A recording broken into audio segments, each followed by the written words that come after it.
Well, the Metropolitan... Good morning. Yeah, Metropolitan Police Commissioner Sir Mark Rowley, he's under pressure to ban a pro-Palestinian march planned for Armistice Day this Saturday. That's right. Tens of thousands of pro-Palestine protesters are planning to take to the streets of London during the Remembrance weekend. And there was that great photograph, if you were listening on the radio, of the Charing Cross station had to be closed on Saturday, and there were all the pro-Palestinian demonstrators around 3 elderly British Legion people trying to sell their poppies, and it sums up to me why I think, Bev, this Saturday, I don't believe in banning anything normally, but I think on the grounds of taste, they should stay away from London, because it's the 2-minute silence. Armistice Day is about silence and respect, and it's impossible if you're going to have people with banners and drums and trumpets, and some of them, of course, will be calling for holy war and jihad. Some of them, I'm not saying, I don't agree with the Home Secretary that it's that they're all bad people. Of course they're not. The vast majority are peaceful, but it will be disrupted, and it's too close to the cenotaph. I think the issue I have with this, and we'd love to know what you think at home as well, to get involved in this conversation, is that what did those soldiers die for? What did those soldiers who we will commemorate this weekend die for? They died so that we could live in a peaceful, free democracy. And a really important point of living within that democracy is the right to protest. We have a pretty good system in this country whereby in London, the Met Police will collaborate and cooperate with people who want to have protests. Do I think there should be a large protest on Sunday which goes anywhere near the cenotaph? No, I do not. But I think on Saturday, these people should be allowed to take to the streets, to walk in this way, because what are they calling for? They're calling actually for an end. Some of them, they will have different reasons, but some of them will be calling for an end to the violence in the Middle East, which is actually about a call for peace. Yeah, I get that, but I think some of them, of course, are filled with hatred, and they'll be calling for a holy war, and they will be supporting Hamas, and they will be supporting the eradication of Israel as a state. And I worry that some of the headbangers will go far too close to the cenotaph, and they'll go for statues of people like Churchill. They've got form, Bev. They've done it before. I think in some ways what I'm much more worried about, less than these numbers of people being out on the streets at the weekend, is the way that over the last 20, 30 years we've had apologist politicians, we've had, to some extent, a naive aspects of our media who've turned a blind eye to radical elements of Islamic fundamentalists who wish to change our way of life. So there was one guy in the paper this weekend, a lawyer, Atiq Malik. He was the Met Police advisor from 2020, and in 2021 he was filmed singing the chant about the river to the sea. Which is a trigger point. How has that man been advising the Metropolitan Police? I'm much more worried about that sort of infiltration than I am about these protests. And as much as it might seem at odds to the celebrations and the commiserations, at the weekend, I do think that we have to be careful not to overreach at times like this, because crises lead generally to greater controls of the population. These scenes make me uncomfortable. Yeah, look, they make me deeply uncomfortable. I mean, that is Liverpool Street Station, which they closed down, so people can't do their job, they can't do their work, they can't do their business. What's that got to... Why do that to people who are struggling to make a living anyway? And Charing Cross Station was shut down completely on Saturday. We've also got to talk about Boris Johnson, of course, Bev, because he is going to be of this parish very soon. There he was in Israel, emoting, giving an exclusive interview to GB News, and talking about why we've got to stand firm with Israel. You're exhaling. You're struggling with this. Well, he's going to be your colleague soon. You must be welcome. There he is, messed up his hair in style like only Boris can. I have...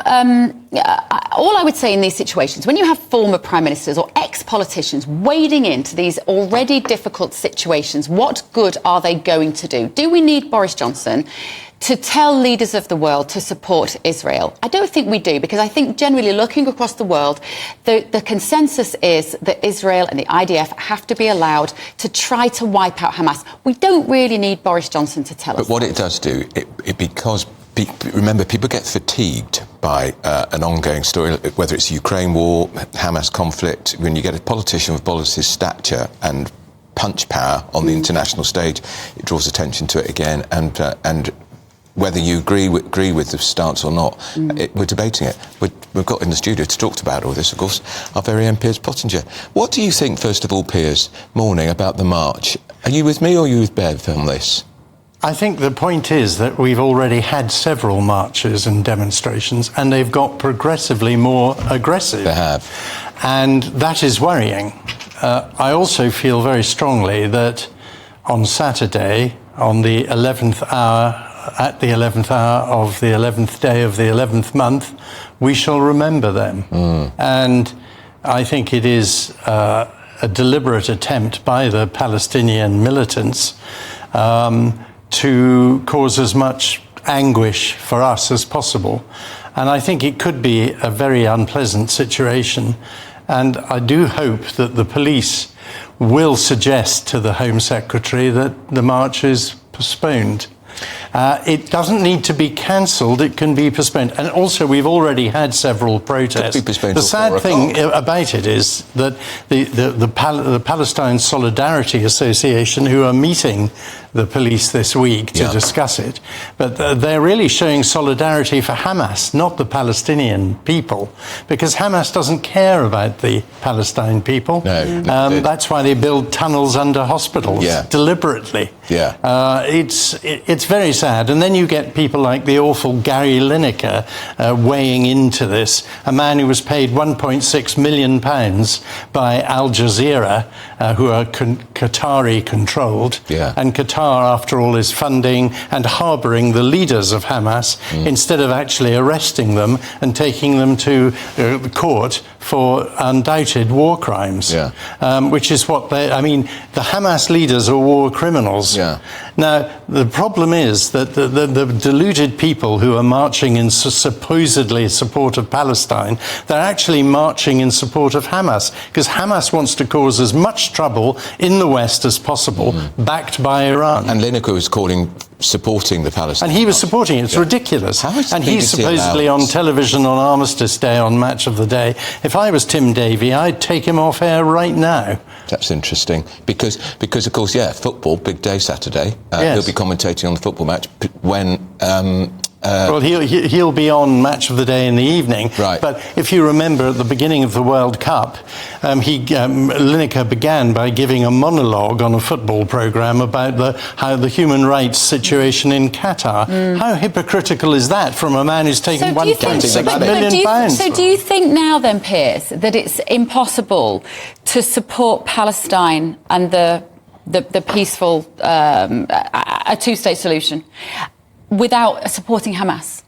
I think it's very hard to do that because, sadly, the two-state solution, the real problem, this war that is being fought at the moment, no one knows what the outcome's going to be, and Netanyahu doesn't have much of an idea either. But the problem is that the people of Palestine are being used by Hamas. They're not actually being governed by them. When Hamas were in control, they were a terrible government. The people lived in poverty, under all kinds of restrictions. Hamas as a regime has nothing to commend it. And by supporting the Palestinians, what they should be doing is actually saying, let's get the hostages released and let's disband Hamas, or let's no longer be governed by Hamas. They should be demonstrating as Palestinians against Hamas. And I guess what you're saying is when we see these protesters, nobody has a banner, a protest statement saying end of Hamas. Down with Hamas. You don't see any of that. No, they don't do that. And they, in the meantime, are trying to accuse Israel of war crimes when it's blatantly obvious Hamas are guilty of horrible war crimes. Of course. And there was a Hamas spokesman on TV and radio last week, Piers, I'm sure you saw him, saying we don't want a ceasefire because we will not rest until we have eradicated the State of Israel from the map, and if there was a ceasefire, then there would be another October 7th. That is chilling words. It is. So why are these people demanding a ceasefire if that's what Hamas is determined to do? But to go back to the protests, if there is rioting on Saturday or Sunday, I think Sir Mark Rowley will have to resign. What if it kicks off? Yes, because, I mean, this was clear. I mentioned this on this programme 2 weeks ago. Yeah, you did. And I said I was really concerned about this weekend coming. And I really think the Iranians behind the Iranian agents pushing these protests really want to cause as much trouble as possible. And the aggression has been building. It's very, very serious and very worrying.